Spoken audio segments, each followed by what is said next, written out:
Nakita ni Adan ang demonyo sa kanyang tunay na anyo.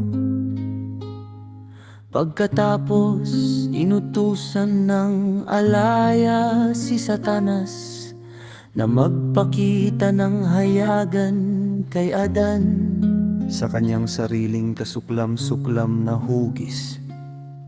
Ngunit nang makita siya ni Adan, siya ay natakot at nanginig sa pagkahayip sa kanyang anyo.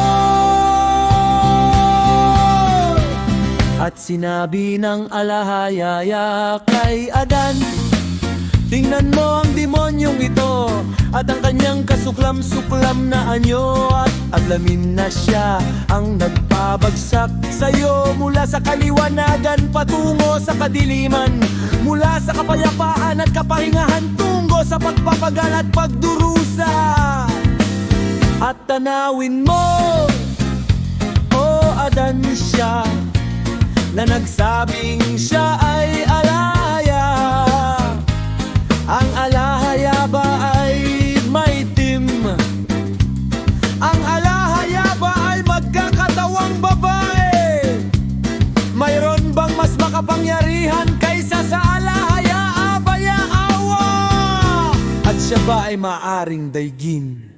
Kaya tingnan mo, o Adan, at pagmasdan siyang nakagapos sa iyong harapan sa hangin, hindi makatakas. Kaya sinasabi ko sa'yo, huwag kang matakot sa kanya. Mula ngayon ay mag-ingat ka at maging mapagbantay sa kanya.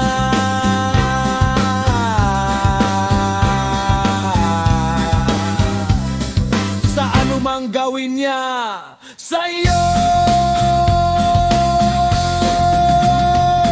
Pagkatapos pinalayas ng alahaya si Satanas sa harapan ni Adan, pinatatag niya si Adan at inaliw ang kanyang puso na sinasabi sa kanya, bumaba ka sa kuweba ng mga kayamanan at huwag kang humiwalay kay Eva.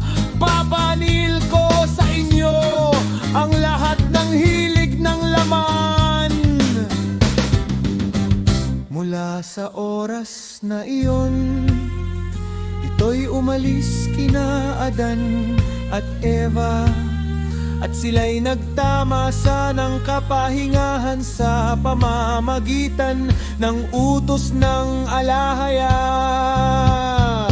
Ngunit hindi ginawa ng alahayag ang katulad nito sa sinuman sa lahi ni Adan, kundi kay Adan at Eva lamang.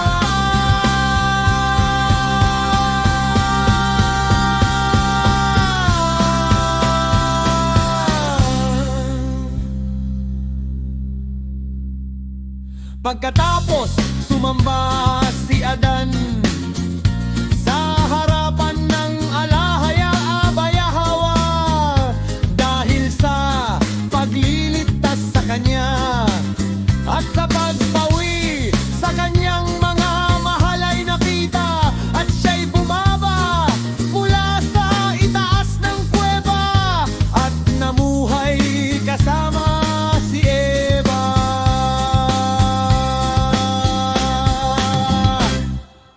Tulad ng dati,